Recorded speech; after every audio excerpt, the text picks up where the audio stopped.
Katuparan ba ng propesiya ang nangyayaring giyera ngayon sa Israel? Itong giyera na nangyayari sa Israel ay nagsimula noong October 7, Sabado, at ito ang kanilang Sabbath day o ang araw ng pamamahinga.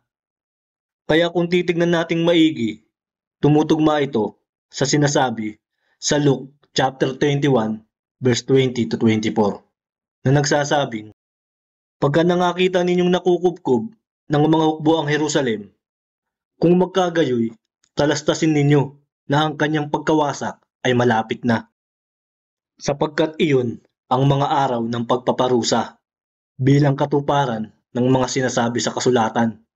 Kawawa ang mga nagdadalang tao at ang mga nagpapasuso sa mga araw na iyon, dahil magkakaroon ng malaking kapighatian sa lupaing ito at darating ang pagpaparusa ng Diyos sa bansang ito."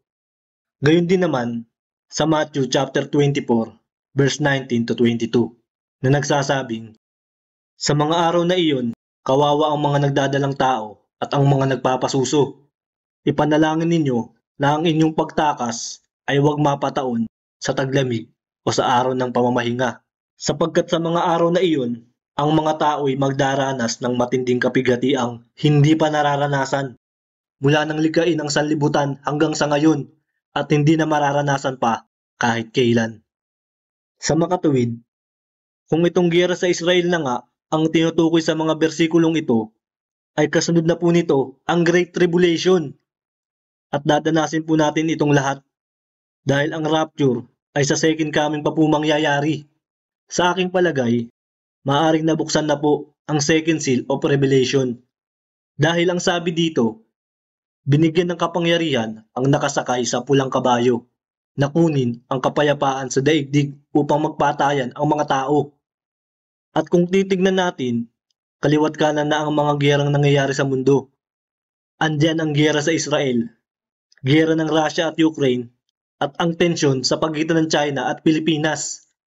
Kaya pag may nakialam na superpower sa mga tensyong ito, ay maaari talaga itong pagsimulan ng World War III, which is yan naman talaga ang plano ng mga Illuminati upang ma-enforce nila ang Great Reset through order out chaos.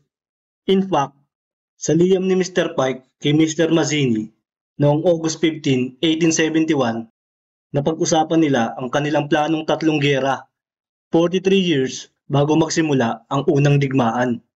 Ayon sa liham, ang unang digmaan ay dapat isagawa upang mapabagsak ang kapangyarihan ng mga Tsar sa Russia at gawing kuta ng ateistikong komunismo ang bansang iyon. Sa pagtatapos ng digmaan, ang komunismo ay itatayo at gagamitin ito upang sirain ang ibang mga pamahalaan at upang pahinain ang mga relihiyon.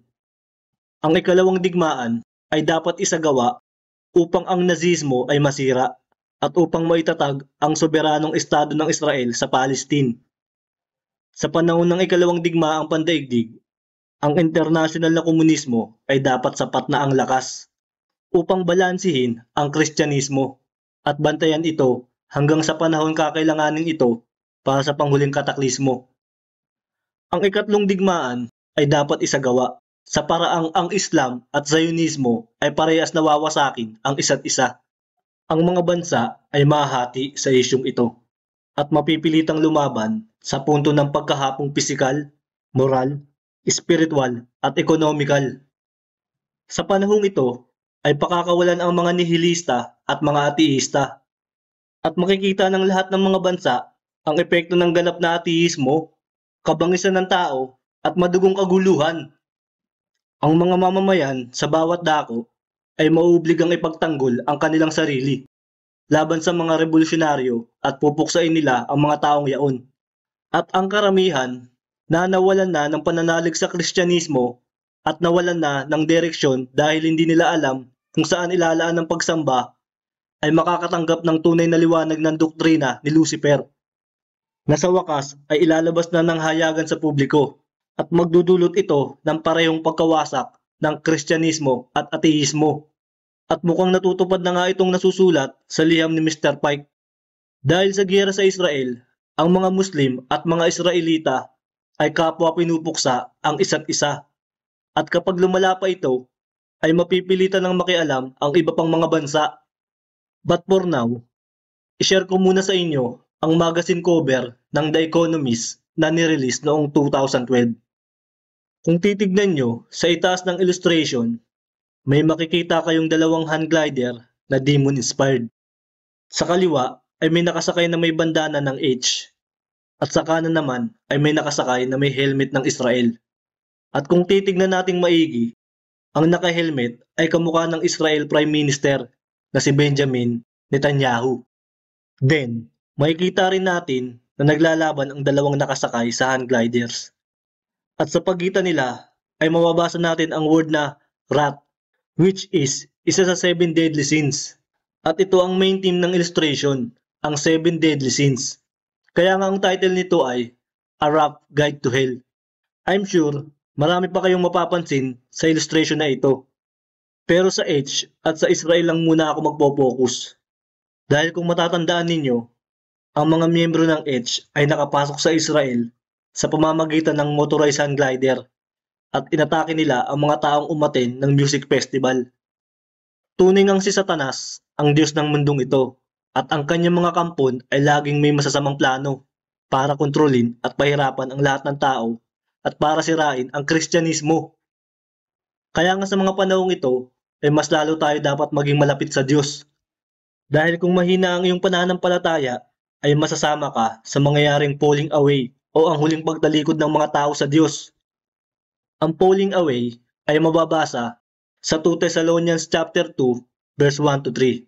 At ang sabi dito, mga kapatid, tungkol naman sa pagbabalik ng ating Panginoong Hesukristo at sa pagtitipon sa atin upang makapiling niya, nakikiusap kami sa inyo na huwag agad magugulo ang inyong isipan o mababahala kung mabalitaan ninyong dumating na ang araw ng Panginoon. Huwag kayong maniniwala kahit sabihin pa nilang iyon ay pangaral o pahayag o isinulat namin. Huwag kayong magpapadaya kanino man sa anumang paraan dahil hindi darating ang araw ng Panginoon hanggat di pa nagaganap ang huling pagtalikod ng mga tao sa Diyos at ang paglitaw ng suwail na itinakda sa kapahamakan. Sa makatuwid, tumutugma nga talaga ang nasa liham ni Mr. Pike sa propesiya sa Biblia na bago lumitaw o magpakilala sa lahat ang suwail o ang Antikristo ay marami munang tao ang tatalikod sa Diyos at marami ang malilinlang na naganap na ang rapture, which is nangyayari na nga dahil recently ay ang daming naglabas ang scripted videos na proof daw di umano ng pre-tribulation rapture at ang dami ring nagpredict na September 23 o October 4 raw magaganap ang rapture. Mga kapatid, noon pa man ay ang dami na pong false prophet na nagset ng petsa ng rapture at lahat ito ay hindi natupad. Kaya tuloy tayo pinagtatawanan ng ibang relihiyon at lalo na ng mga atheists dahil hindi matuloy-tuloy ang secret rapture na yan. Isipin mo na lang, kung nag-e-expect ka na mararapture ka bago dumating ang matinding kapigatian at hindi ito nangyari, madidismaya ka, di ba? At baka tumalikod pa sa pananampalataya dahil hindi ka prepared mentally at spiritually na kailangan mong dumanas ng kapigatian at magtiis hanggang sa wakas. Kaya posible magkatotoo nga ang sinabi ni Mr. Pike na may mga taong aalis sa Kristyanismo at tatanggapin ang doctrine ni Lucifer. Lalo na kung may makita silang isang world leader, alien o fallen angel na aayos ng lahat ng problema sa mundo. Oras na po para gumising sa katotohanan mga kapatid. Dahil sa second coming pa po magaganap ang rapture.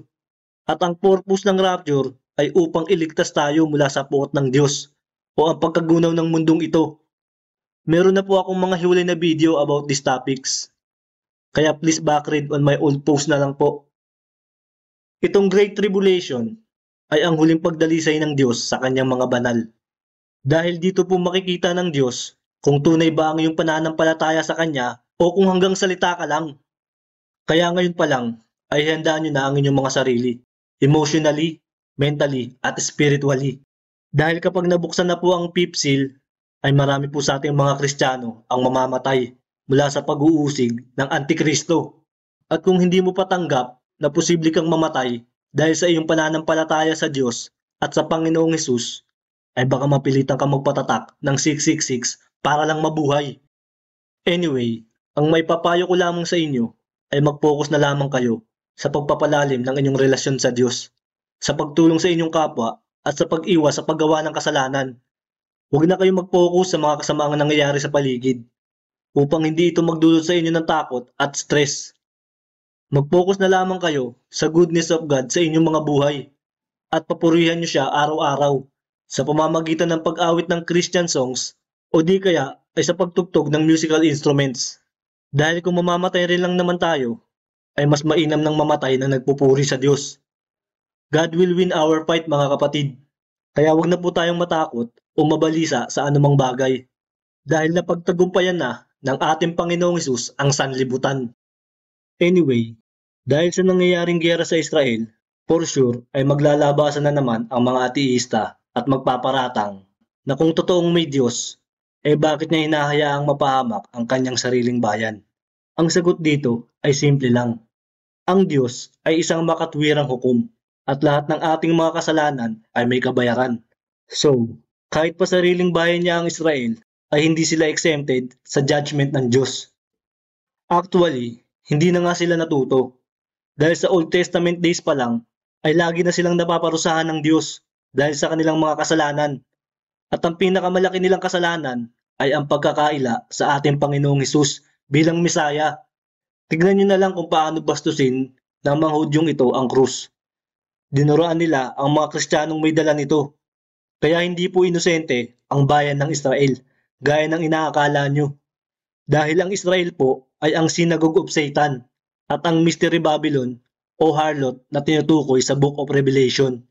At kitang-kita rin naman sa national flag ng Israel ang Star of Remphan na simbolo rin ng Diyos-Diyosang si Saturn. Kaya hindi naman po talaga ang Diyos Ama ang kanilang sinasamba, kundi si Satanas na tinatawag nila sa iba't ibang pangalan. Kaya nga tinawag sila ng ating Panginoong Hesus na, "You serpents, you generation of vipers, how can you escape the damnation of hell?" So, posibleng judgment na po ng Diyos sa Israel ang nangyayaring giyera roon. At kung may mga Kristiyano man o mga bata na namatay roon, ay tiwala ako sa Diyos na ligtas ang kanilang kaluluwa. At masaya na sila ngayon sa piling ni Abraham at ng iba pang mga anak ng Diyos habang hinihintay ang araw ng muling pagkabuhay. Kaya patuloy lamang po nating ipanalangin ang mga anak ng Diyos sa Israel at nawa ay mangyari ang mabuting kalooban ng Diyos sa kanila. Anyway, wala mang physical na giyera sa ating bansa, ay nasa gitna pa rin po tayo ng labanan sa pagitan ng Diyos at ni Satanas. Kaya kung bulag ka pa rin sa katotohanan ito at masyado mong minamahal ang mundong ito kaysa sa Diyos, ay mapapahama ka talaga sa digmaan.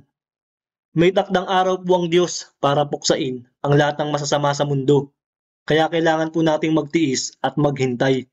Dahil kung ngayon na mismo sila pupuksain ng Diyos, ay madadamay din ang lahat ng tao.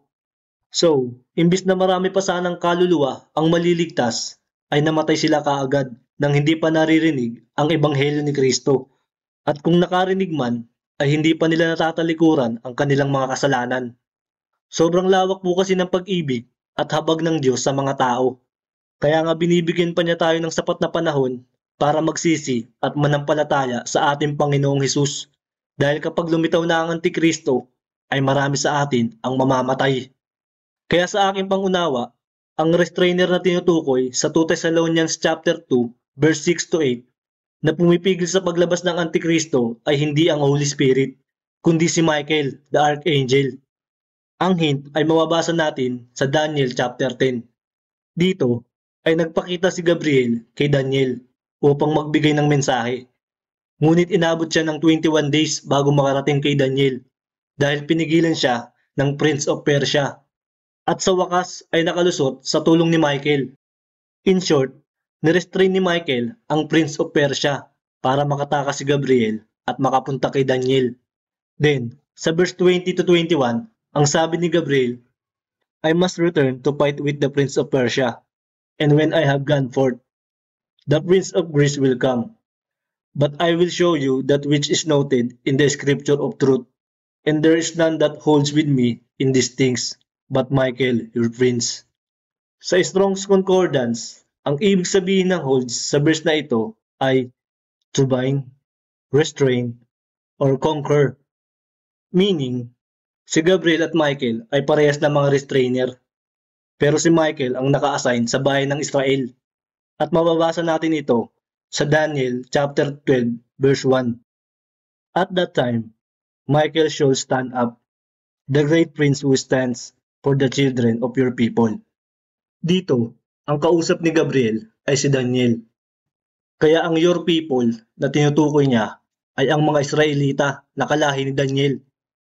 Therefore, kapag inalis na ng Diyos si Michael sa bayan ng Israel, ay wala nang pipigil kay Satanas para wasakin ang bayang ito at wala na rin pipigil sa paglitaw ng Antikristo. Dumating na po ang Antikristo mga kapatid noong nabuksan ang first seal. Ngunit naghihintay pa siya ng tamang oras para magpakilala. Kaya he's working behind the scene lang muna. Maaaring isa siya sa mga elitistang kilala na natin. At para sa akin, lahat sila ay Antikristo.